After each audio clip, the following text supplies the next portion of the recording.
Logika sakit hati Refly Harun, tuding Heru terkesan hilangkan jejak Anies. Refly Harun bicara tentang mantan komisaris PT Transjakarta Sudirman Said yang mengundurkan diri dari jabatannya karena ingin mendukung Anies. Sekilas info, Refly Harun sepertinya tidak cocok lagi disebut sebagai pakar hukum tata negara karena dia sudah menurunkan levelnya sejak ikut dalam acara aksi Reuni 411. Acara ecek-ecek dan abal-abal pun bisa diikuti oleh seorang Refly Harun. Acara ini tidak lebih dari ajang kumpul kelompok sebelah yang doyan nasi bungkus gratis. Acara ini diikuti biasanya oleh orang-orang kaya yang saking banyak duitnya terpaksa berdemo demi membuang waktu dan rasa suntuk. Jadi Refly Harun berkomentar soal PJ Gubernur DKI Heru Budi Hartono yang terkesan berusaha menghilangkan jejak kerja Anies. Dia bicara soal Sudirman Said yang mengundurkan diri karena ingin mendukung Anies. Menurut dia, meskipun Sudirman Said tidak mengundurkan diri, dia akan tetap dipecat oleh Heru Budi Hartono. Refly melihat PJ Gubernur DKI Jakarta itu memberi kesan tidak adil karena seperti berupaya menghilangkan jejak Anies. Semuanya apapun yang berbau beliau, ini dia hilangkan. Bila perlu dia jadikan hal yang buruk, katanya. Refly Harun menambahkan kondisi tersebut terbilang aneh. Heru dianggap malah merusak legasi yang ditinggalkan oleh Anies. Kalau mau membaiki it's okay, tapi ini malah tambah buruk, katanya. Refly Harun kok makin sering ngambek ya? Mungkin kejadian ini membuat dia trauma akan masa lalu. Refly Harun ini adalah pecatan yang pernah ditendang keluar dari jabatannya sebagai Komut Pelindo 1. Jadi kalau ada yang dipecat, dia bakal sensitif dan reaktif. Masa lalunya teringat kembali, nyesek dan masih tidak ada kata rela untuk move on dan melupakan itu semua. Anies dulu juga sering menghilangkan jejak karya Ahok.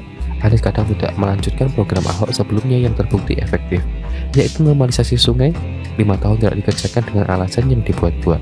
Alternatifnya adalah sumur resapan, ibarat solusi anak kuliahan diganti dengan solusi level anak SD. Kalau Heru Budi dianggap menggelikan karena dianggap menghilangkan jejak Anies, maka manuver Anies juga menjijikkan karena lebih banyak yang dia hilangkan dan hambat demi ego dan kepentingan masa lalu. Kalau mau adu tentang masalah ini, tentu saja Anies lebih parah. Balai kota itu adalah bukti kuat di mana Anies tidak berani melanjutkan program yang sudah berjalan lama karena tidak becus, tidak mampu tapi mau berlagak hebat di depan kamera. Pencitraan nomor 1, prestasi nomor buncit. Menurut Refly, yang dilakukan pada buzzer RP malah memuji Heru seolah Anies tidak bekerja dan Heru yang baru sebulan bekerja dianggap sudah bekerja sebaik-baiknya.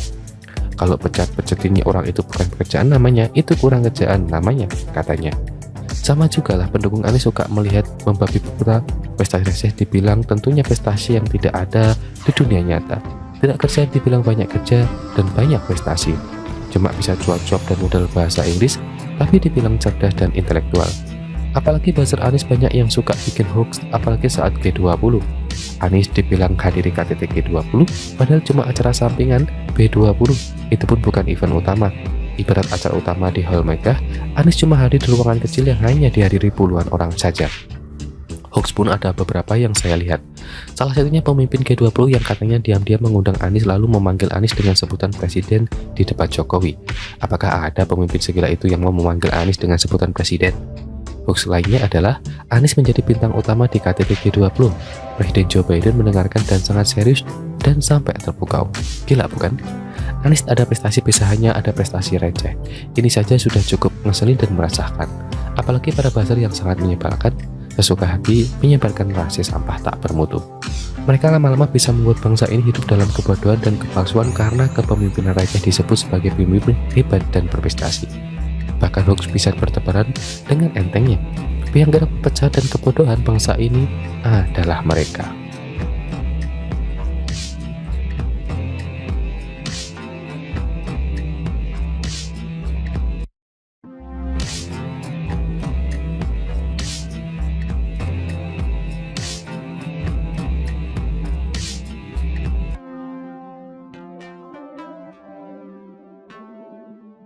Logika sakit hati Refly Harun, tuding Heru terkesan hilangkan jejak Anies.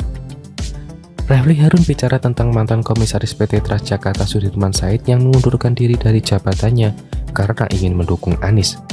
Sekilas info, Refly Harun sepertinya tidak cocok lagi disebut sebagai pakar hukum tata negara karena dia sudah menurunkan levelnya sejak ikut dalam acara aksi Reuni 411.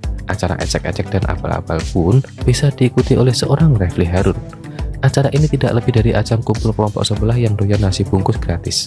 Acara ini diikuti biasanya oleh orang-orang kaya yang saking banyak duitnya terpaksa berdemo demi membuang waktu dan rasa suntuk. Jadi Refly Harun berkomentar soal PJ Gubernur DKI Heru Budi Hartono yang terkesan berusaha menghilangkan jejak kerja Anies. Dia bicara soal Sudirman Said yang mengundurkan diri karena ingin mendukung Anies.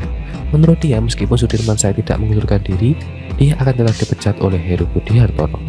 Refly melihat PJ Gubernur DKI Jakarta itu memberi kesan tidak adil karena seperti berupaya menghilangkan jejak Anies. Semuanya apapun yang berbau beliau, ini dia hilangkan. Bila perlu dia jadikan hal yang buruk, katanya. Refly Harun menambahkan kondisi tersebut terbilang aneh.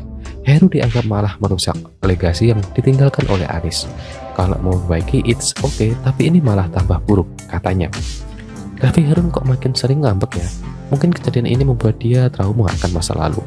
Refly Harun ini adalah pecatan yang pernah ditendang keluar dari jabatannya sebagai Komut Pelindo 1. Jadi kalau ada yang dipecat, dia bakal sensitif dan reaktif.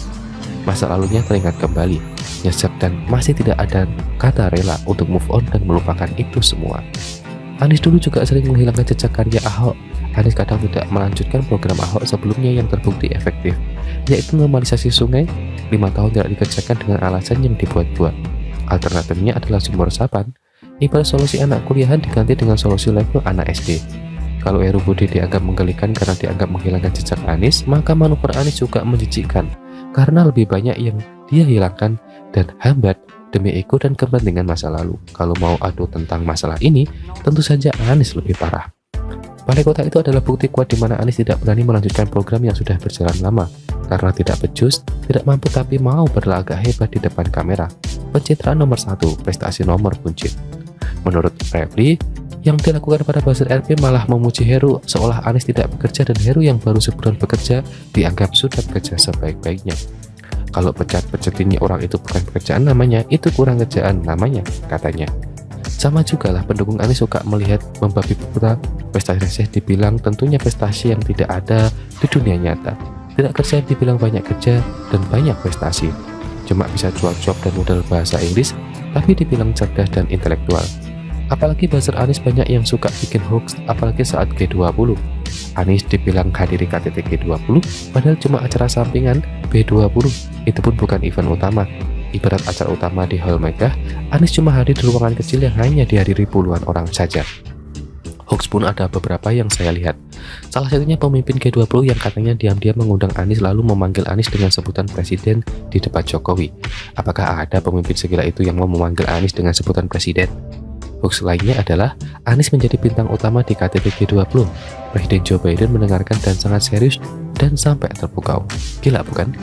Anies ada prestasi pisahannya, ada prestasi receh. Ini saja sudah cukup ngeselin dan meresahkan. Apalagi para buzzer yang sangat menyebalkan, sesuka hati menyebarkan rahasia sampah tak bermutu. Mereka lama-lama bisa membuat bangsa ini hidup dalam kebodohan dan kepalsuan karena kepemimpinan receh disebut sebagai pemimpin hebat dan berprestasi. Bahkan hoax bisa bertebaran dengan entengnya. Yang kerap pecah dan kebodohan bangsa ini adalah mereka.